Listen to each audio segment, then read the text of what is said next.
Good afternoon, y'all. Welcome to the day shift. I'm Dr. Paulette Clark. And to the other side of me, I'm going to go ahead and let you introduce yourself today, sir. What's going on, everybody? It's Cullen. Hey, Good to see everyone Cullen. today. Good to Yeah. see you too. Now, this is unusual because this is, by all accounts, the day shift. And you are hanging out in my spot, Cullen, because your show is coming this afternoon and we're going to be talking about that. But today, the reason why we're here together is to talk about one of the guests that we're going to have on our panel this evening during your show, Cullen's Corner, the Black America Town Hall. So I want to talk about that first. But before we do, let's remind everyone about tonight's event that we are asking everyone to attend, and that's the Cullen's Corner Black America Town Hall. And we are going to be talking about how we are being impacted by the affirmative action decision that was brought down by the SCOTUS, or Supreme Court of the United States, right? We're also going to be talking about the curriculum in our schools, in our school districts. But today, right now, we're going to be talking to one of our guest panelists this evening, and her She's name. a superstar, y'all. Yeah, she's a superstar. Don't let her fool you. So let's get into it. Before we bring her up, I definitely want to talk to you all about who she is, so you guys recognize the power that is getting ready to walk into this room. Makya Little, she's a mom, former FBI and CIA officer, and an equity advocate. She's running to represent the new 19th District of Virginia, encompassing portions of Port Prince William and Fairfax counties in Virginia's House of Delegates. Now, in 2019, Makya fought to reform how African American history is taught in Virginia as the parent advocate of Virginia's Commission on African American History Education. Now, as president of the TJ Alumni Action Group, she led the admissions reform advocacy efforts for the nation's #1 high school, Thomas Jefferson High School for Science and Technology. Now, most recently, as a survivor of domestic violence, she authored the 2022 House Bill 1351, known as Makya's Law, and advocated for the removal of the one-year waiting period that victims of domestic violence must wait to be granted a full divorce in Virginia. She's a certified DEI practitioner who led the development of the CIA's first accessibility strategy, and she's also seeking to ensure a more inclusive future where shared prosperity is achieved collectively. Now, her goal is to enhance access and opportunities for residents of the 19th House District. Now, let's also talk about this. Y'all, she is a graduate of Florida A&M University. So we're going to allow her to come onto the stage and help us to strike again. Ladies and gentlemen, without further ado, let's bring on Makya Little. Welcome, lady. How are you? I'm blessed. How are you, Dr. Clark? Oh, doing well. Thanks for coming on to the show today with Cullen and myself. Cullen, I'm going to let you lead this one because I could go on and on. You know how I am. Hey, Makya. First, I just want to just ask, how does it feel to be in the position that you're in, influence so many women, young ladies and women that look just like you, are black and brown sisters, and being able to have that be that forefront for a lot of these young ladies? How does that feel for you?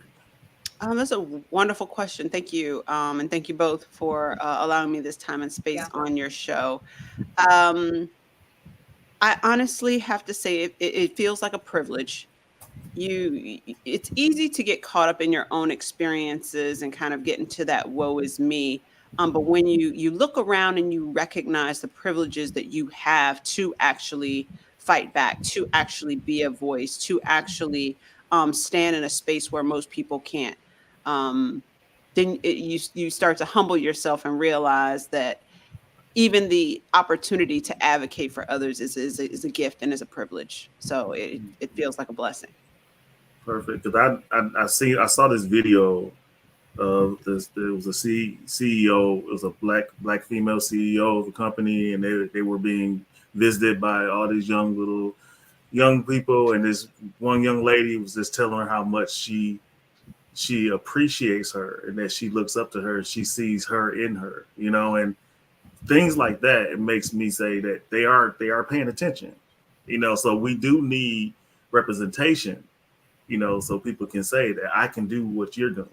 That can be me in the future. So we appreciate you on that. Absolutely. Yes, we absolutely do. Now I'm looking at your bio, and I was hearing myself say some of the amazing things that you have done, ma'am. Mother, CIA officer, equity advocate, graduate of Florida A&M University. Yes, let's talk about it. Yes, on the highest of seven hills. Yes, I love it. That state. Oh, yes. And I have one at school there now. So listen, you recently, as of last year, authored the 2022 House Bill 1351, and it's called Makya's Law. So let's talk about that. I want to dig a little bit deep, and I want to understand, how did we get to the point where you're authoring bills, House bills? What happened? So as you read, I definitely led some education equity advocacy reform for African-American history, for my high school, which is considered a governor's school. It's almost like a mix between a charter school and a public school, if you will. Okay. They call them governor schools. So they receive funding from both the state and the local levels. Okay. And in that process, I had, again, talk about privilege, picked up the knowledge, skills, and ability to write, advocate for, and testify in support of legislation, to lobby various members of the General Assembly. And because I had that set of experiences in 2021, when I did become a victim and survivor of domestic violence and began to fight for my own freedom, that's when I stumbled across this law in Virginia that says if you are to file for a full divorce on grounds of cruelty or reasonable apprehension of bodily harm, you've got to wait a year. Wait a minute, what? Yes. Wow. You have to wait a year. Now, if your spouse cheats on you, you can get an immediate divorce once you prove that. But to file on grounds of cruelty, you have to wait a full year. And I realized, as woe is me as I could have been in that space where I'm already dealing with psychological, physical, emotional impact, I actually had a set of tools that most survivors didn't. I had a cell phone full of state legislators. And I knew how to navigate the bill system. And I thought to myself, I can literally advocate for the removal of this 1 year waiting period faster than I can get a divorce. And I'm not just helping me. Now I'm helping the tens of thousands of survivors of domestic violence in Virginia. And domestic violence is the reason for 30% of Virginia's homicides. My goodness. Wow. My goodness. And so you save lives as well. Well, unfortunately, the bill died in subcommittee. No way. 2 years in a row. In 2022 as 1351 and in 2023 as 1720. It died in subcommittee. So we're saying that the lives of women ultimately are still on the chopping block. For someone else. Predominantly women. Because I do not want to not see men who are also survivors of domestic violence or victims of domestic violence, children, members of the LGBTQ community who are less likely to report situations of domestic violence. But 83% of domestic violence, reported domestic violence victims in Virginia are women. My God. Wow. And so what happens now to this House bill? Well, this past session had an interesting exchange with two of the Republicans that killed my bill, or that voted to kill my bill. It wasn't just those two. However, I ended up meeting with one who at least seemed open to having the conversation, even though he voted to kill it. He felt there was some kind of compromise we could come to. And my takeaway was the subcommittee that it began on was full of attorneys, right? And so removing this barrier for women negatively impacted their billables and made their jobs harder. And so when I had that conversation one-on-one with the one who seemed willing to listen, he explained his perspective, which was, I could see so many people trying to abuse this law, and now we're getting into the definition. Well, what's abuse? And if, say, a man comes and says, well, my wife won't have sex with me and that's abusive, now he's able to use this as a means of getting out of his marriage. Right. And so what I did is I actually pulled up a photo of my face the day I was released from the hospital. My God. And I laid it on his desk. And I explained to him that I had to face my children looking like that. Yeah. And the same man who did that still has control over my access to my own money. And so we sat in that room and we talked about ways that we could create a bit of a carve out, if you will, for individuals who perhaps already have something on the books legally. Like there's a warrant for his arrest. So if it's already been at least filed and charged, or there's some kind of legal action taken to demonstrate this is clearly abuse, then this law can and should apply. Absolutely. It's a protective order. If there's anything that's already been proven, and so I plan on working with him and the original co-sponsor or chief patron of the bill to try to rewrite Makya's law in a way that will pass in 2024. Excellent. We are rooting for you. Definitely. Let us know how we can support here at the Brownstone, most definitely, and passing on that information. So let's take a look here. Let's see here. I'm going to share this photo here. So this is you. This is 2019, Makya Little. Yeah. So this looks like about the time that you were starting to fight, and you look serious. Listen, I don't want to play with you when it comes to getting things passed, because it looks like you definitely know how to do that. So I'm curious. Yes. You're still in the fight. Yes, ma'am. But now here's the question that I also have, because I'm nosy. I got questions. I understand that you are State House candidate for District 19. Yes. And the race just ended. Am I correct? What happened? The primary just ended. The primaries just ended. Yes. Okay. Yes. And how did that impact you?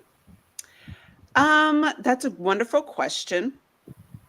I would say that it was eye-opening. It was an eye-opening experience to be a Black female first-time candidate in the Commonwealth of Virginia, where there are no fundraising limits. I realized the barriers that we as Black people and specifically Black women face when it comes to running a campaign. Someone early on, actually, the president of Phi Beta Sigma, Mr. Christopher Ray. Congratulations, Chris, on your new appointment. He just got a new job as a president of a school. But he taught me, he said, to run a campaign, you have to have a machine. And either you kind of borrow a machine or you build your own. And the way that my integrity is set up, Gotcha. I decided to build my own, and I am and was very proud of the machine that we built. It was a team effort. It was my village, my family, especially members of the Divine Nine, Crimson Pack. It was a collective village effort, and we out fundraised our opponents. Wow. And overfold. But the machines are still the machines. Right. And those who were a little uncomfortable with an outspoken Black woman running to represent a newly drawn district put their machines together and defeated us in the primary by 49 votes. My goodness. My. There's so many questions that I could ask. 49 votes. 49 votes. That seems awfully and eerily close. It is, but the way I was raised by a strong Black woman from Mississippi, the Delta at that, she always taught me there's more than one way to skin a cat. All right. There you go. And so we are still in the race. We are still running to represent the newly drawn House District of 19. And as I said, during our campaign, we are running to represent people and the interest of people, and we will continue to do so. Excellent. Girl, I love the way that you said that. Yes. Because what are some of the things that we can do to help your help with your campaign? Definitely donate. And that is something that has taken me time to feel comfortable even saying. As Black women, you know, we're raised to be independent women and to attach or to associate our womanhood with the ability to be independent. But when you are running a political campaign, you need lottie-dottie and everybody to support you. And you have to get comfortable asking for help, asking for what you need. One of the things that was probably, you can't write these things, and that's how I know God is with me. The legendary music artist El DeBarge had reached out when our video went viral from 2019, and he said, "Queen, I see you. You know, how can I support you?" And, you know, most candidate training will tell you, ask for money. And I was like, it was El DeBarge. Like, and so I, you know, as a creative myself, I'm a graphic designer by trade, but that's my medium. But I identify as a creative. I've always been a fan of his music, and of course his looks. But we won't go there. And I said, you know, there are some things that are priceless. And one thing that I've learned is that everyone has a gift. Yeah. And if you ask people to tap into their gift, you actually get more back. Right. And so I asked him if he would consider bringing his gifts to my district. And he said, you know, say less, let's do it. And we put on a Juneteenth community concert where I was able to invite local bands to also share a stage with legendary music artist El DeBarge. Nice. And, that's the kind of opportunity that I hope to bring to my district. I love that. I love that. Now, but the answer is donate. donate. And I'll be donating at your Makya Little. Let's go ahead and put that up on the screen. For those of you all, first of all, who are on YouTube, who are on Facebook, who are on LinkedIn, here's what we're going to do. You're going to be able to see it on your screen right now. If you are on TikTok, if you are on Instagram, if you're on Bigo right now, it is Makya, Makya Little.com. I will be sharing that additional information a little bit later with you guys. Thank you so much for joining us this afternoon. We'll also be sharing this video a little bit later. Ladies and gentlemen, for those of you all who are just joining, you want to know exactly who we are and what we do. We are Brownstone Worldwide, and we pride ourselves on helping urban professionals and businesses get global visibility through our media platforms, which are brownstoneworldwide.com, the Brownstone Podcast Network, and Brownstone Living magazine. So you'll also be able to see a little bit more about Makya in the magazine, which actually drops this weekend. Go ahead and get your copy after this is over. How about that? So listen, I got a question because you said something that I think people might be curious about. You said that you lost by 49 votes, but you're in the running still. Can you explain to the audience what you mean by that? Well, right now we are still weighing options. Okay. And like I said, there are more ways than receiving a nomination from a party that a candidate can proceed in running. Interesting. And we're going to leave it at that. Okay. More on that to come. So let's talk a little bit deeper. Your mom. Yes. Mom of 3 beautiful children. 3 gorgeous humans. And not only are you doing that, you're also running a campaign. So let's talk about this, because when we do what we call our lunch and learn hour, which is really what this is, I always like to ask our amazing guests, first of all, how did you get to this point to decide to do it? Right? And how do you incorporate your family into what you're doing, or do you in what you're doing? Because what you are stepping into this realm of politics and changing laws and impacting lives impacts them as well. Yes. How do you incorporate them into the everythingness that you are doing? That's a wonderful question. And first, I actually had a family meeting with them. Members of the Democratic Party actually called me and asked me to consider running, and I laughed in their face and told them hell no. Okay. But the line that stuck with me came from a former gubernatorial candidate, and she said, "Makya, you're already doing the work. We just need you in a seat." And I still laughed and told my best friend who lives in Atlanta. Okay. And she said, "Well, why not?" That was my reaction. And I couldn't think of a good answer because I was already experiencing, some trauma on the job, which I had to resign from in order to run. Wow. So that right there was a major family decision. I had recently, gone through this separation from my spouse at the time, and the house was, mostly empty, and the kids were like, we don't even use the basement. Why are we here? Right. It's you and a puppy. And so it was a family conversation where I tried to describe to them as best I could what that journey would look like. And each of them had various concerns. We discussed it, and they gave me the green light. I prayed on it, and I felt God I heard God say to me, "Do you think I would part the Red Seas of your life for you to just stand there? Oh, if you don't move?" And I said, "Okay, all right. You ain't gotta be mean about it. Like, I'm just asking a question. I just got a question." Yeah. And so I dropped everything. I resigned. I sold my house. I moved, and my children, they said, "You're already doing like what you're saying you're going to be doing," and they didn't know anything else for me. Now, the way that I've incorporated them into it is these are all new lessons for me that I'm learning at 40, 41.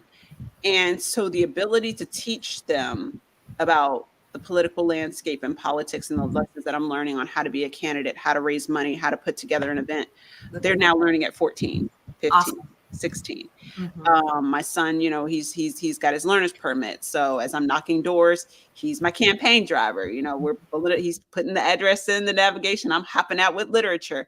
And of course, they want to be paid. So we talk about timesheets. They have timesheets as my campaign interns, and they want their check first of the month.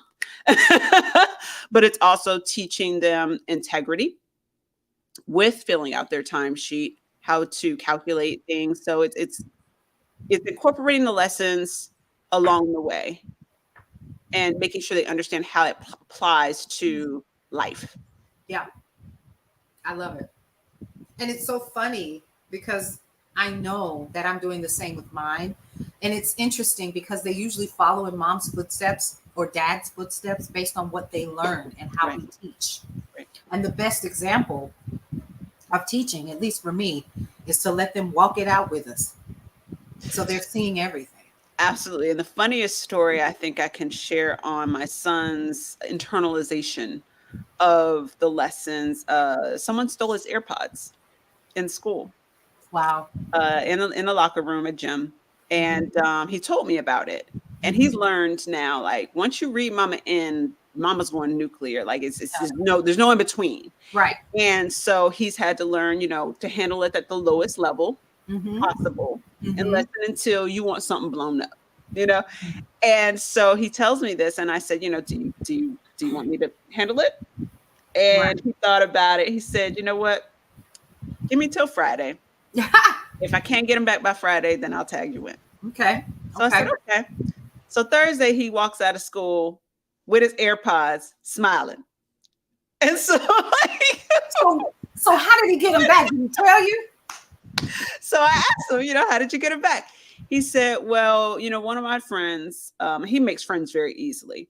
And he's a nice guy. So most people, but he's not a pushover. So people, they love his energy. Positive dude. So one of his new friends told him, hey, I know who has your AirPods.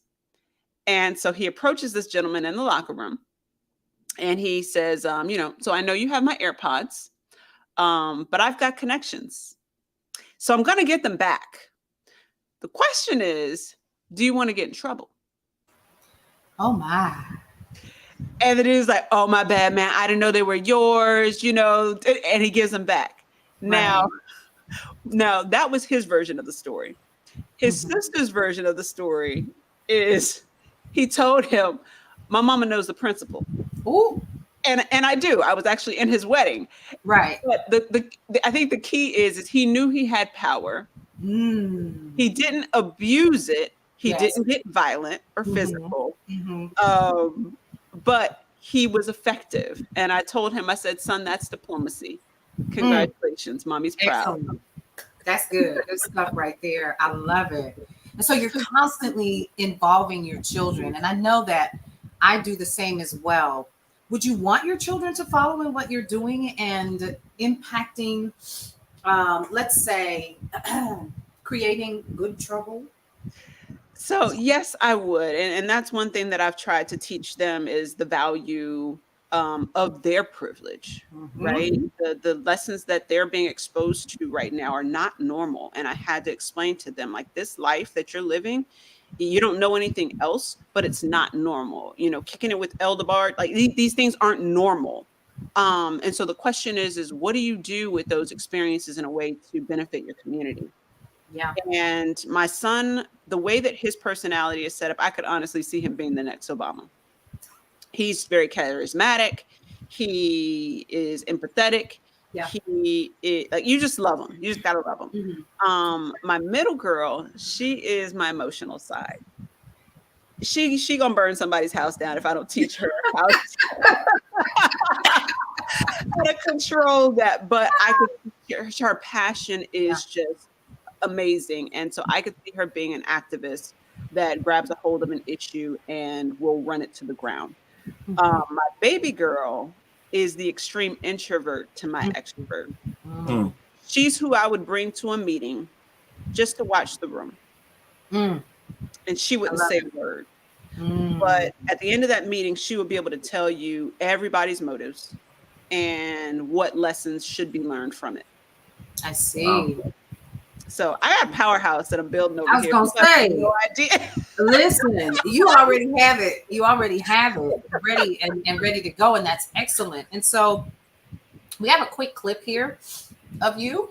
Yes, and before we play it, I want to say this is what when I saw this clip, this is what put you on my radar, Makya, because this was very powerful. So we can go ahead and play it. I was helping my daughter study last night for the Virginia Standards of Learning exam, so I recognize that's above your concern, your level of authority, but I didn't know who to raise my concern to, because usually I cook and my husband assists my children with their homework, but I was feeling a little under the weather, so we reversed roles last night, and I saw that what they were teaching my child was that the status of early Africans was unknown, and that they were probably slaves or servants. As a HBCU graduate who knows better, although I lived in Prince William County, I attended Thomas Jefferson High School, so I was not a product of Prince William County schools, but it's one thing to say, we're not going to cover that. It's another thing to lie to my child and say that their history is unknown and that they were probably servants or slaves before they came to America. And I feel like part of this miseducation is the reason for our current country's climate. And the fact that if my child gives an answer other than what's on that paper, that she's considered wrong. So how do I educate my child and teach her that her history is powerful, that her history is amazing, and what her classmates are learning or what they carry with them when they become senior leaders, executives, and feel that it's beneath them to promote someone above them because their ancestors were just slaves, were servants. Right now, I'm working in the CIA as the chief of a group within the Diversity and Inclusion Office, and I'm fighting these battles every day to change minds, to change hearts, to change unconscious bias, because they're not unconscious, they're taught at this age to our children and their classmates. And I don't know what can be done about that, but I figured I'd start with you all. Because I have 3 babies, 9, 10, and 11, in Prince William County schools who are being shaped for their future. That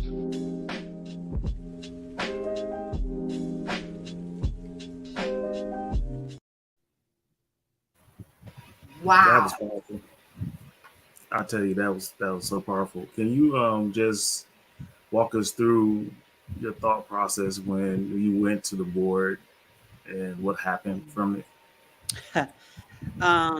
Well, that was my very first school board meeting. I had no idea what the rules were, what anything was. I just knew I was helping my daughter study the night before. And I was so almost like traumatized in reading that on her study guide that I posted it on social media because felt like I needed a sanity check. Like, am I reading this the right way? And I thought to myself, because I'm not, as I said in the video, I'm not the one that usually does homework. Like I didn't cook either, but when he said he would help with their homework, I said, you want that chicken baked, fried, barbecued? Right. I don't do homework. Right. But, so I was like, they're about to make me that parent. And one of my classmates said, be that whole parent. And another one of my sorors said, well, there's a school board meeting tomorrow. So now I'm flipping tables like, dang it, now I got to go to this school board meeting. I don't do school board meetings. Right. And so I show up, again, don't know the rules. I end up bum rushing the mic, basically, because they said I hadn't signed up in advance. And I'm like, but nobody even used all their time. And it's only 4 people here. Like, this was before school board meetings were the place to be. And so I said, everyone didn't use their time. Can I just have 2 minutes? And they didn't know what to do. So they gave me 3, but I just went straight off the dome. Everything that I was feeling, everything that I saw in this moment of the system, where it was almost like this golden Pokemon ball I saw in my head, where I could see the gears and the pins and the levers and what we're feeding in and how it comes out on the back end. And I felt like I couldn't unsee it. And so trying to articulate what I saw in that moment is what you saw. Wow. And I saw and felt the raw emotion too. And so here's the question, because it brings to it. I talked about this with Cullen when it was first mentioned to us about this. I thought about what I remember when we were kids growing up and what we learned about our history, right? And how we were told, I can recall hearing that we were excited and jovial for the end of the season as slaves because Massa was going to be giving us a year's supply of flour and sugar and 1 pound of salt pork to share with the family as everyone danced around in their new bought shirt, barefoot with a fiddle in their hand, right? And we know that that's not who we are. We know that and we understand that. So then the question becomes, who writes that curriculum? who's in the rooms where these books are being written, and how do we gain the control of telling our stories our way? Now, let me just stop right there and let you know that our mantra really is changing the narrative of how we tell our stories our way. Right. So now, who does that? How do we get in those rooms? Right. And so in Virginia, during Massive Resistance, they were written by a group of, I'll just say, people with an agenda who wanted to basically fight integration through the content. And so I literally went on Amazon and ordered copies of those textbooks because I wanted to see for myself how far our curriculum that we were teaching in 2019 strayed from what they were teaching in 1959. And there was very little difference. Wow. There was very little difference. Wow. It was just packaged a little more, there was a thing, it happened. But you could almost like map. And so when I had the blessing of meeting Elijah Cummings a month after I gave that testimony in the school board, and I essentially asked him, how do we, Elijah Cummings, go about addressing this? Because I feel like it's not just a Virginia issue, to your point, Dr. Clark. You didn't go to school in Virginia, did you? I did not. But you learned the same lesson, right? I learned the same lesson. And so I said, this isn't just a Virginia issue. This is a national issue. So you, sir, Elijah Cummings, how do we go about bringing about change? And when I tell you, he put it right back on me. And he said, essentially, I'm not going to fix it. You're going to fix it. Uh-oh. And but he sowed seeds in me and said, never underestimate your power. And he taught me about leadership. And same 3 minutes that I dressed down the school board was the same 3 minutes he built me up. And he said, you can do it. He said, and nobody ever may say thank you. Nobody may ever acknowledge it, but you'll know you made a difference. And not only did he pour into me that way, he helped connect me with the governor's administration in Virginia. And his team mentored me on how to prepare for the meeting. And that meeting is where the Commission on African American History Education was birthed. Wow. And we rewrote the curriculum. Get out of here. But we had a governor named Glenn Youngkin. And Glenn said, oh, we don't need this. And he took our 2 years of body of work and basically threw it in the trash. Wow. And so the way we make a difference, even though people would never connect curriculum to politics, is we vote. We vote. We vote every election because state, local is really where the sausage is made. And if we only show up every 4 years, we're burning ourselves out.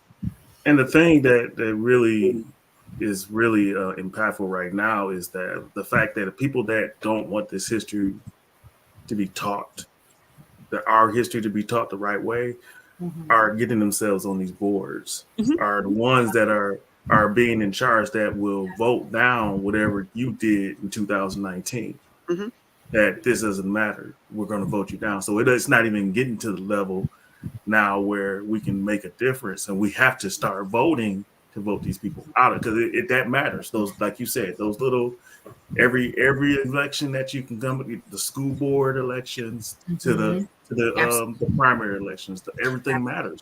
But that's where the first issue we have to address is ballot accessibility.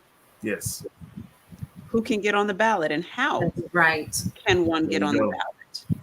Because if you have the same people controlling who gets on the ballot, you'll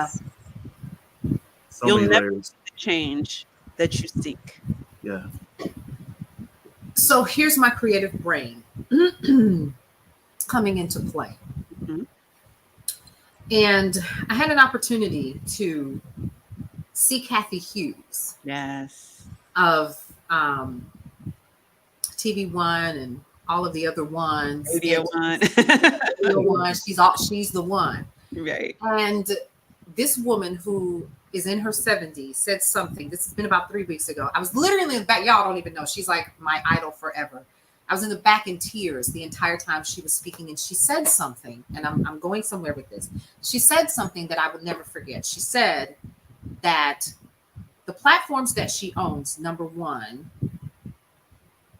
are for our voices. And we are responsible, as you said, and as Elijah said, we are responsible for getting it done. Mm-hmm. We done got complacent Amen. in this piece. Yes. And we keep asking people to give us the room in their room. If you don't want me there, I ain't coming. Yeah. That's number one. Yeah. Then she said, I'm not going to pay you and kiss your ass too. Amen. That's not happening. Those were her words, not mine. I feel I was like, whoa, she's pretty strong. And she made it very clear that she was cutting commercials because she is hell-bent on getting more access to what is really happening in Florida and these other places, and how they are slowly peeling back the layers of the efforts of Young's and Kathy Hughes and so forth. And before you know it, we're going to be right back at square one, and we're going to think it's okay because we're too busy doing this. Now, I am going to say with my creative mind that this platform that we're on, that we have built for the past 13 years, Cullen, can you believe it's been that long? Oh, yeah. Where do we fit in helping to get access or to allow people to view, support, share, read the content that you and your constituents have put together? Because see, it's more ways to skin a cat, like you said. Yes. How do you do that? So I feel as though there is space. You know, we're used to the major get out to vote efforts, you know, as we approach November every 4 years. Yeah. But what we should be doing in the meantime is educating ourselves, educating our communities on state and local politics, the state and local issues. What are we asking you to vote for? Who are we asking you to vote for? Why are we asking you to vote for these things? Or what can you do in the interim to help further these issues? There were school board hearings at the state level. Yeah. There were listening sessions at the state level that went around. We tried to put out a all call, you know, to all the D9 organizations, all the NAACP organizations, but getting people to actually show up when we needed boots on the ground was entirely too much work. That we already have the infrastructure to communicate. We just don't tap into it when we need it. Right. Gotcha. And so what are those things we can do on a daily basis, on a weekly basis, on a monthly basis, to help move our agenda forward? Yes. Instead of just asking people to show up every 4 years. Right. That's the education we have to do in our community, because once we become candidates, we have to focus on fundraising and knocking doors. Absolutely. We don't have the time and energy or financial bandwidth to also educate. Yes. Right. Absolutely. And so with the curriculum that you currently have, and knowing that it's still there in my head, correct me if I'm wrong, there's an entire platform called Brownstone Worldwide where folks can get that information. Are you following where I'm saying? I absolutely am, and I'm ready to go. Okay. Y'all put your boots on. Y'all ready? Listen. Our children need to know their story. Yeah. They need to know. But even bigger than that, let's put this out here a little bit further. Now, my dad, that's the reason why I asked the question and went down that rabbit hole that I did about Kathy. But my dad years ago took the time, he's the griot of our family. If y'all don't know what griot means, it means storyteller. The history of my family, we can trace all the way back to the first slave that stepped foot in American soil, because they continue to tell the story. Who are we to not be the griots of the stories that have yet to be told. And if we have the platform to do that, we absolutely need to do that. Yeah. That's where my head is. Yeah. So I say that even after today, we continue to have these conversations about how we build with all of these other Black media platforms out there. How do we get this information out there? We should all be on one mission. It should be one band, one sound, like the Marching 100, right? And we are prepared to tell the stories in Brownstone Living Magazine, but not just Brownstone Living Magazine, but on brownstoneworldwide.com. And what about a podcast speaking to our children on Saturday mornings or throughout the week? What do we do? There's a delegate down in Virginia Beach area, and she is she calls herself a certified doer. Yeah. And she's very big on education. And we partnered at the beginning of my race on a session we called Life Cycle of a Bill. Imagine like Schoolhouse Rock, but on steroids. Love it. And specific to Virginia. And it was just amazing where we walked through the entire process of how an idea becomes a bill, all the subcommittees and full committees and floors and signatures it has to survive to become law. And that in and of itself is fascinating information that they don't really teach you in school. No, they don't. No, they don't. We don't even hear about it anymore. I mean, even now, it's like people don't even have an understanding of the three branches, let alone how to make a law. You know, Not just that, but let's talk about the fact, something that you just brought up that I think is super important, Makya, is we think we only supposed to come out every 4 years. We don't even know or understand about local elections and the primaries. And that's how come I keep saying, and now I'm getting excited because now this got me fired up. The judgeships, when the judges, why are we not? Yeah, so these are things that we should be educating our people on. And the laws vary from state to state. In some states, the judges are elected. In some states, the judges are appointed. In Virginia, we have elections every single year. Every year, something is on the ballot. But if we are conditioned and trained to only show up once every 4 years, we're missing 80% of the elections. 80% of the election. You're right. Which is the long game, is what that's their long game. They want you to do that so they can do everything they can in the first 3 years. Absolutely. Yeah. And that herein lies again where I'm saying these platforms like this and others who are grassroots. Let's just call it what it is. You know, I've had people say, "Oh, well, you don't tell me what I don't have." We are the neighborhood. Amen. So that's who we are. And so when we have the people that are listening and they're watching, because I see it here and I see it here right now. I'm looking, right? I understand that there has to be a place for people to glean this information, just like you just talked about. And again, put the boots on, Cullen. I think we should definitely discuss this further offline, of course. But I think also that it is so important for us as the griots. We got the new shoulders. Yes. Okay? It's our responsibility ultimately at this point to pick up that charge and do something with this. And that's exactly what Elijah said. Yeah, it's time. We do, believe it or not, have those young guys, men and women today that really they want to do something. They see what's going on, and they're the next people that are going to be voting, and they're seeing what can we do. Can you guys tell us what? And I think we're missing the boat with that. We're not telling them this is what you can do. And I'm seeing these young people, going for political offices in their schools and doing interviews. I'm thinking, man, why don't we? This is our future. Yes. So let's help them out. Teach the babies, as my brother David John says. Teach the babies. Teach the babies. That's right. So it's it's just one of the things that we really got to get done. Yeah, and I'll say this: I've heard people say, "Where are our leaders? We the leaders." Yep. We're it. Let them folks go sit down. If they still got breath in their body, we got some of our previous folks who are still being called to speak and to go to the colleges and to go on the road. They tag, y'all. Yeah. And that's what really kicked me into gear because, I met Elijah in April of 2019. Yeah. And he passed in October. Wow. And I felt like I had lost an opportunity. I had lost a mentor, but then I also felt like he was ready to pass the torch. And because I can't pay him back, all I can do is pay it forward. There you go. I love it. I absolutely love it. Y'all, I'm already fired up.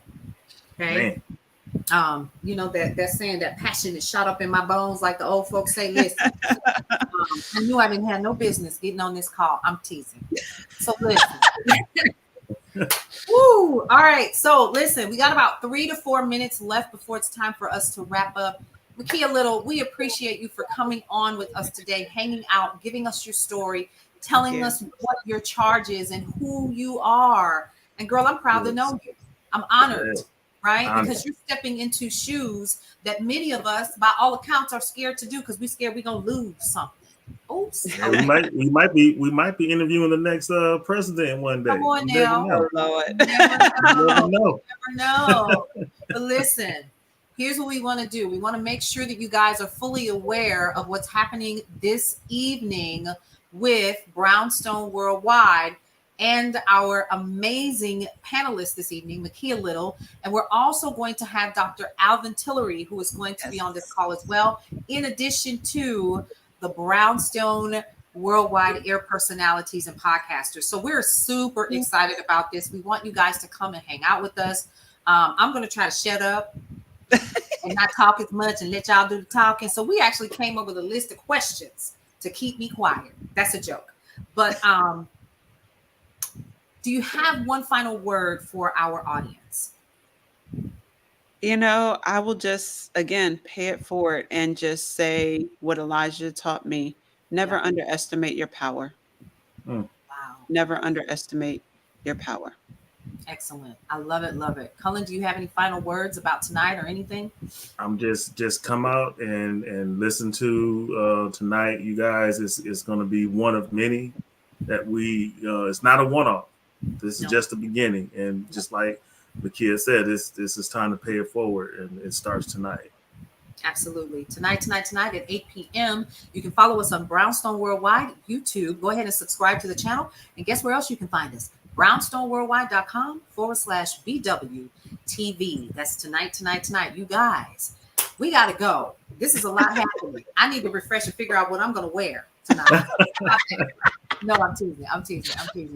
All right, Makya, we appreciate you. We will see you tonight. Make sure that we share all of this information. This has been amazing. Yes. I'm ready to get into some good trouble. How about y'all? That's right. Let's do it. All right, you all. We'll see you all later on this evening for Cullen's Corner, Black Family Town Hall. Have a great one.